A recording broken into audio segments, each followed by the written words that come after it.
Hola, ¿qué tal comunidad? Les saluda el profesor Renzo y el día de hoy vamos a continuar con el curso completo de STAT. En esta oportunidad vamos a desarrollar el modelo de regresión lineal. Sin nada más que agregar, continuamos con el video.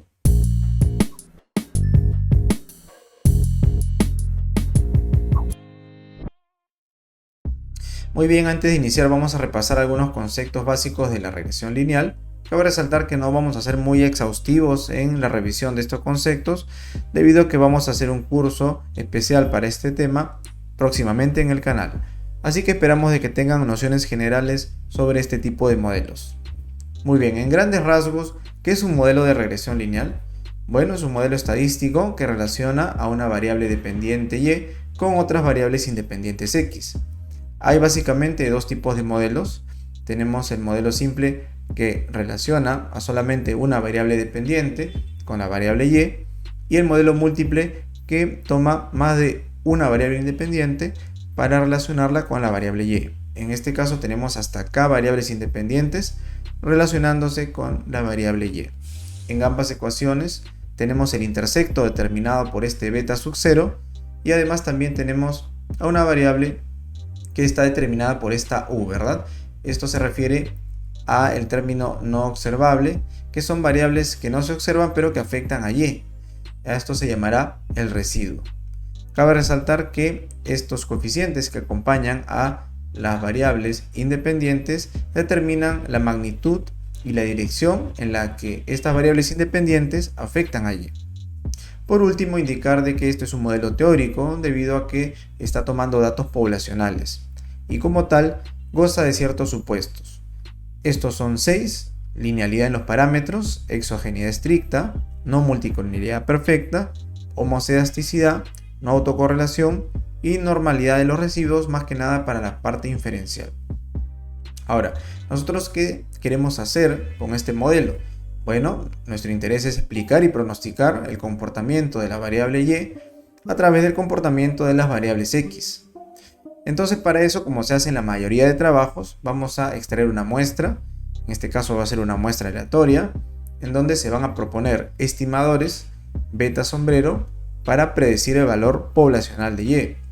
Entonces lo que vamos a hacer es tener un y estimado, de la cual vamos a tener que tiene una brecha con el y poblacional, debido a que nuestros datos son muestrales, y esa brecha va a estar determinada por nuestro residuo estimado, o también llamado el error, ¿correcto? Ahora, para obtener ese beta estimado, vamos a emplear el método de mínimo cuadrados ordinarios, o MCO, el cual busca que estos residuos sean lo más pequeños posibles, y esto se consigue minimizando la suma de los cuadrados de los residuos que vemos a continuación. Bien, entonces, ¿qué hacemos con esto? Pues minimizamos esta brecha que existe entre el valor poblacional y el valor muestral. Luego, los estimadores que solucionan esta minimización son los siguientes, de los cuales, si se reemplaza en la regresión de MCO, tendremos la certeza de que ese y estimado está muy cerca al valor poblacional, y por lo tanto podremos interpretarlo de la siguiente manera. El coeficiente beta, por ejemplo, medirá el cambio en el y estimado por un aumento de x en una unidad, manteniendo constante todas las demás variables independientes. Por ejemplo, para el caso de x1, yo voy a tener lo siguiente, de que beta 1, que va a ser su coeficiente estimado, será el cambio del valor estimado de y respecto al aumento en una unidad de x1. Bien, entonces esa es la manera de realizar la interpretación de estos coeficientes que vamos a ver en los resultados de nuestra regresión. Y como adicional, tenemos hasta 4 maneras de hacer estas interpretaciones haciendo ciertas transformaciones a nuestras variables. Tenemos el modelo nivel-nivel, nivel-log, log-nivel y log-log. En el modelo nivel-nivel la interpretación es tal cual la hemos visto en la lámina anterior. En el caso del modelo nivel-log, la interpretación se realiza en términos porcentuales para x, dividiendo el coeficiente entre 100. Bien, para esto, como ven, se aplica el logaritmo sobre la variable independiente. Luego, en el modelo log-nivel, la interpretación se realiza a y en términos porcentuales, dado que este está ahora afectado por el logaritmo, y se multiplica por 100 al beta. Finalmente, el modelo log-log es una interpretación tanto para y como para x en términos porcentuales, dado que a ambos se le está aplicando el logaritmo.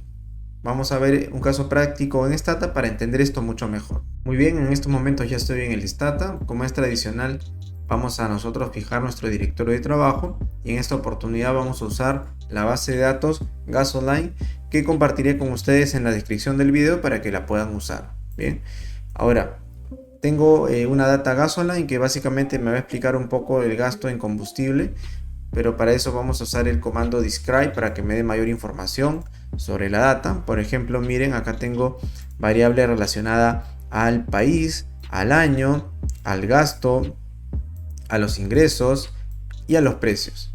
Bien, ¿cuántas observaciones tengo? 342 y 7 variables. Ahora lo que voy a hacer es obtener los principales estadísticos descriptivos.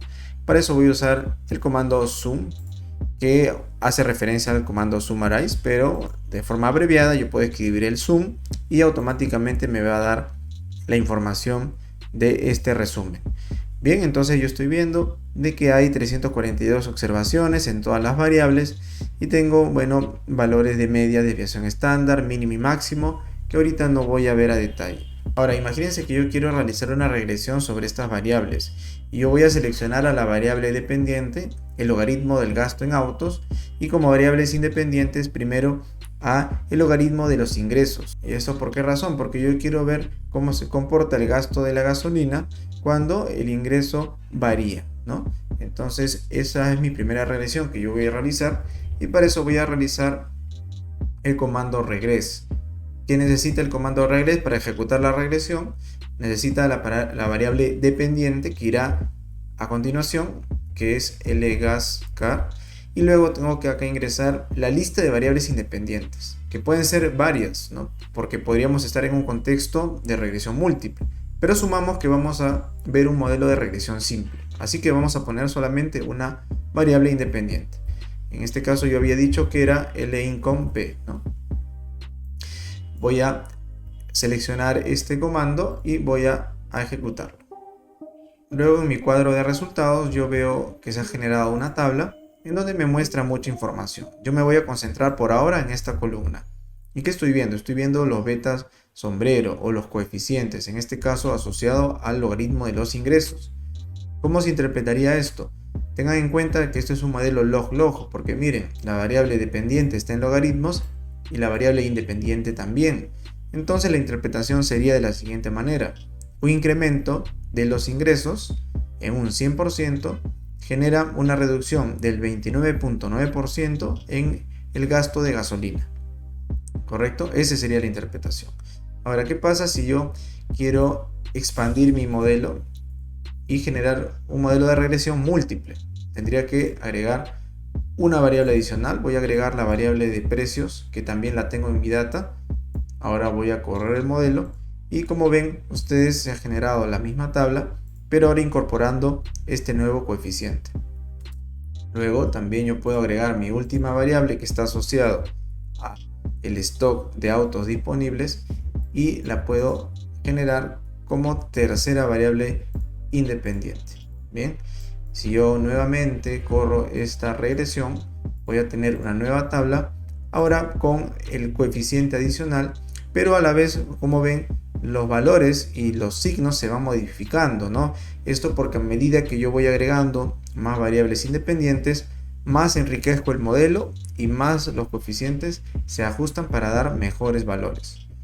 Asimismo, un comando interesante en el Stata y que podemos aplicar a nuestras regresiones es el comando estimate store, que nos permite guardar los resultados de nuestros coeficientes en una tabla. Vamos a ponerle estimate store y el nombre de la regresión que nosotros queremos que se albergue en el sistema. Vamos a ponerle regresión 1. Voy a poner también que a la segunda regresión la reserve, o sea, reserve los valores obtenidos de esta segunda regresión. Le voy a llamar regresión 2 y también voy a generar un estimate store para la regresión 3, ¿no? Entonces, si yo ejecuto todo, las regresiones se van generando, se van guardando y lo único que yo tengo que hacer aquí es ahora mostrar esta información con el comando stop y voy a poner regresión 1, regresión 2, regresión 3. ¿Qué va a hacer esto? Me va a mostrar una tabla resumen, como ven aquí, vamos a acercarlo, de los coeficientes de cada modelo. El modelo 1 solamente contiene la variable ingresos, el modelo 2 contiene la variable ingresos y precios, y la variable 3 contiene ingresos, precios y el stock de autos, ¿no? Todo en logaritmos. Entonces, esto es una manera útil que ustedes pueden utilizar para poder interpretar más rápido y presentar obviamente estos resultados hacia algún tipo de jurado, hacia simplemente el público en general, ¿no? Muy bien, dicho esto, ahora vamos a ver las medidas de ajuste, de las cuales son de vital importancia, ya que nos permite conocer que también la variable independiente X explica la variable dependiente Y. Para esto vamos a usar el coeficiente de determinación, el cual mide en función. Para ello vamos a usar el coeficiente de determinación, el cual se mide en función de las desviaciones de Y respecto a su media. Para ello vamos a definir la suma total de cuadrados, la suma explicada de cuadrados y la suma residual de cuadrados. De modo que la sumatoria total de cuadrados, o STC, es igual a la suma explicada de cuadrados más la suma residual de cuadrados. Si nosotros vamos ahora a ver cómo se compone el coeficiente de determinación, veremos que se compone de dos maneras. Se puede tener la sumatoria explicada de cuadrados sobre la sumatoria total de cuadrados, o también podremos tener a 1 menos la sumatoria residual de cuadrados sobre la sumatoria total de cuadrados. Por su parte también, el error cuadrático medio o error estándar de la regresión se va a definir como la raíz de la sumatoria residual total sobre n menos k. Y finalmente, vamos a ver que la varianza del estimador de beta 1 va a ser igual al estimador de la desviación estándar sobre la raíz de las desviaciones de x respecto a su media. Ahora vamos a ver estos valores y su interpretación en el Stata. Bien, para eso vamos a ir al Stata y para ello vamos a correr la última regresión que usamos, que fue esta de aquí, que fue una regresión múltiple, y vamos a acercar un poco para ver estos valores. Bien, acá lo que estamos viendo es el R cuadrado, que tiene un valor de 0.85, lo cual es muy positivo porque siempre se sugiere que un R cuadrado con un valor mayor a 0.7. También vemos el ROT MCE, que es el error de la regresión, que nos está indicando un poco la capacidad predictiva del modelo. Vemos que tenemos aquí la sumatoria de cuadrados explicada, o el SCE, tenemos a la sumatoria de cuadrados residual, o el SCR, y acá tenemos a la sumatoria de cuadrados total. Acá tenemos a los grados de libertad, y esto básicamente es la división entre cada sumatoria cuadrada con los grados de libertad, ¿no? Además también tenemos a la desviación estándar de los coeficientes también en nuestra tabla. Vamos a seguir explorando el modelo para poder descifrar los demás valores de la tabla. Ahora, ¿cómo nosotros podemos mostrar este R cuadrado dada su importancia dentro de la tabla que generamos inicialmente, que era justamente la tabla resumen de modelos? Bueno, lo que tenemos que hacer es agregar una opción que se llama AR2. Si nosotros corremos el comando con esa opción, vamos a ver que en la tabla nos muestra precisamente en la última fila los R cuadrado para cada modelo, en donde vemos que a medida que yo voy agregando variables, mi R cuadrado tiende a subir, lo cual eso es positivo, porque les había dicho de que a medida que mi R cuadrado se acerque a 1, es mejor. Muy bien, también yo lo que puedo hacer es agregar un título. Puedo poner en la opción Title y puedo poner, por ejemplo, comparación de modelos. Vamos a correr este comando y van a ver ustedes que aquí en mi tablita me sale el título comparación de modelos. También hay otras opciones que pueden explorar en el comando help. Muy bien, ahora lo que vamos a ver corresponde a la violación de los supuestos. En este caso lo que vamos a hacer es solamente ver 3 violaciones a los supuestos, porque de lo contrario el video se extendería mucho. Muy bien, en primer lugar tenemos al problema de alta multicolinealidad, que genera como consecuencia de que mis errores estándar sean muy elevados, lo que generaría que se pierda precisión. Además también en el extremo las variables X son indeterminadas. ¿Cómo se detecta? Con el factor de inflación de varianza, y eso lo vamos a utilizar con el comando statbif o también el comando statbce. Vamos a ir al stata para aplicar estos comandos. Bien, ya estamos en el stata. Vamos a correr nuestra última regresión y vamos a aplicar entonces el comando statbce. Vamos a poner statbce. ¿Y qué es el comando statbce? Bueno, básicamente es la matriz de coeficientes del modelo de regresión, en donde nosotros nos interesa ver cómo es que se van relacionando las variables independientes. Acá yo estoy viendo que la colinealidad entre mis variables independientes es prácticamente baja, ¿no? Lo cual me estaría indicando de que no hay presencia de multicolinealidad. ¿Cómo puedo confirmar eso? Con la otra prueba, que es el statbif, que es el factor de inflación de la varianza, en el cual yo veo de que el factor de inflación de la varianza tiene un valor promedio de 3.5. Por lo tanto, mientras esté menor al número 10, implica de que no hay presencia de multicolinealidad severa.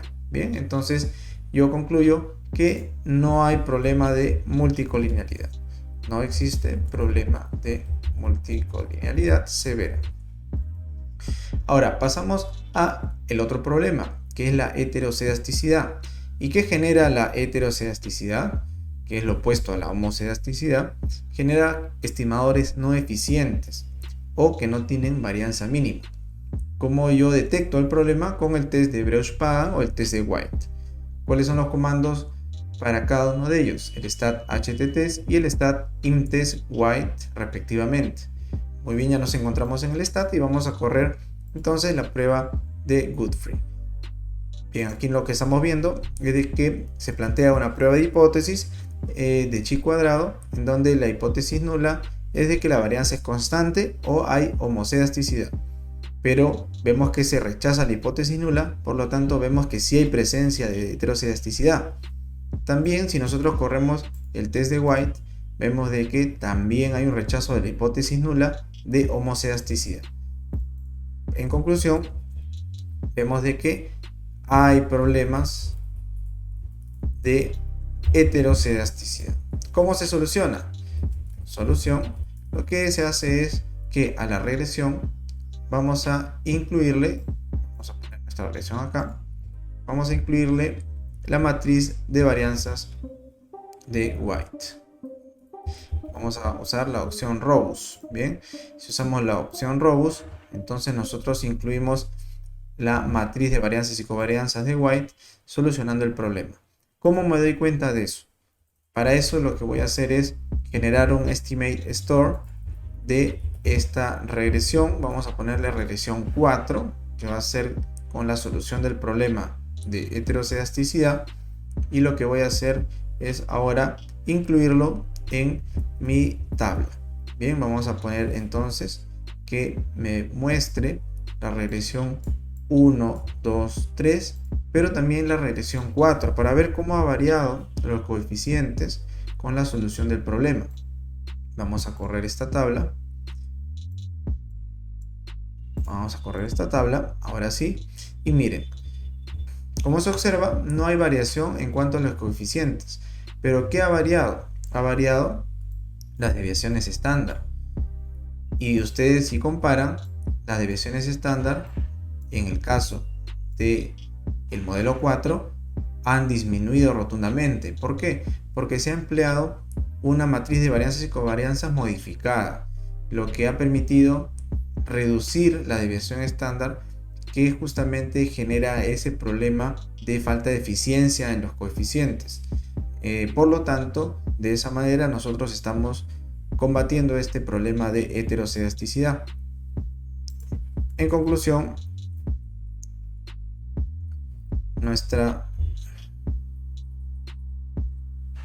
por lo tanto diremos que ya lo hemos solucionado. Ahora, el último problema es el problema de autocorrelación, el cual genera como consecuencia que los estimadores también no sean eficientes, así como la heterocedasticidad. Y la detección se hace por el estadístico de Darryl-Watson y Breusch-Godfrey. En este caso, como tenemos data de corte transversal, no va a ser necesario aplicar una autocorrelación, ya que por lo general esto se aplica a series de tiempo. Pero eso lo veremos en sesiones posteriores, cuando veamos panel data. Cuanto a las pruebas de hipótesis, se puede demostrar que el factor de la izquierda se distribuye como una t-student con n-k grados de libertad. De este modo, si nosotros usamos alfa como el nivel de significancia, podemos hacer diversas pruebas de hipótesis sobre el parámetro. En una regresión se suele verificar si un coeficiente es significativo o no, es decir, responder a la pregunta si realmente existe algún efecto de x sobre y. Y para ello se propone que la hipótesis nula, para el caso, por ejemplo, de beta 1 sea igual a 0. Eso lo que nos permite hacer es que si se rechaza la hipótesis nula, diremos que el coeficiente es significativo al alfa por ciento de significancia, que por lo general se utiliza pues un 5%. Y aquí es donde entra el p-value, que responde a la pregunta: ¿cuál es el menor nivel de significancia al que se habría rechazado la hipótesis nula? En donde usualmente se utilizan niveles de significancia de 1, 5 y 10% como aceptables para poder considerar que un estimador es adecuado. Y solo para ver en la tabla, los intervalos de confianza se pueden ver con el estimador más su desviación estándar y el valor t que adquiere en ese momento. Muy bien, eso lo vamos a ver en estos momentos en el Stata. Para ver lo anterior en el Stata, vamos a correr la regresión que hemos utilizado con la corrección de la matriz de varianzas y covarianzas. En este caso lo que vamos a ver es lo que indicamos previamente, el p-value, que es esta columna de aquí. Esta columna de aquí lo que me está indicando es de que al 0.000% de significancia se rechaza la hipótesis nula, por lo que el estimador de ingresos, de precios y de stock de autos es significativo al 0.00%, lo cual es muy positivo. Además, también vemos que los intervalos de confianza se construyen a partir de el t y mis desviaciones estándar, así como el mismo coeficiente, ¿no? Si ustedes hacen la operación aquí, van a poder visualizarlo. Entonces, en conclusión, nosotros con toda esta información podemos garantizar no solamente que existe una relación entre mis variables independientes y la variable dependiente, como lo indica el p-value, sino también podemos determinar cuál es la magnitud y el sentido de la relación con los coeficientes estimados. Por último, lo que siempre se hace en estos modelos de regresión es hacer la predicción de los residuos, y le vamos a llamar a la variable e nuestros residuos. Si predecimos los residuos de esta última regresión y vamos a usar el comando browse, vamos a usar el comando browse aquí abajo, vamos a poder ver nuestros residuos estimados. Ahí están nuestros residuos estimados, ¿no? De hecho, si ustedes hacen la predicción de el y estimado, entonces lo que van a ver es lo siguiente. Vamos a hacer una lista en donde veamos el y real, que es el de gas car, vamos a ver el y estimado y vamos a ver también los residuos. Vamos a poner los 10 primeros valores y como ven aquí, observan el y real, que sería como el y poblacional, el y estimado, y aquí está el error estimado, que ven pues de que tiene ciertas discrepancias con el y real, pero al utilizar el método MCO pues garantizamos de que estas sean las mínimas posibles, y así el error de la regresión pues tiende a ser bajo, lo cual nos permite hacer ciertas predicciones y determinar los impactos de las variables independientes hacia las variables dependientes, siempre y cuando no haya problemas con los supuestos de regresión lineal. Mucho ojo con eso. Nosotros hemos hecho solamente para 3 casos, pero existen muchos más casos que seguramente lo veremos en otro video. Y finalmente, algo que se suele ver es de que los residuos tengan una distribución normal. Para eso vamos a utilizar el K-Density, que es una gráfica que nos va a permitir observar la densidad de la variable de los residuos, que es el E, y vamos a ponerle como opción normal, ¿no? Para que nos muestre si es que hay mucha similitud o mucha diferencia entre nuestra distribución de los residuos con la normal. Y como ven aquí, pues nuestra distribución de nuestros residuos está un poco sesgada hacia la derecha.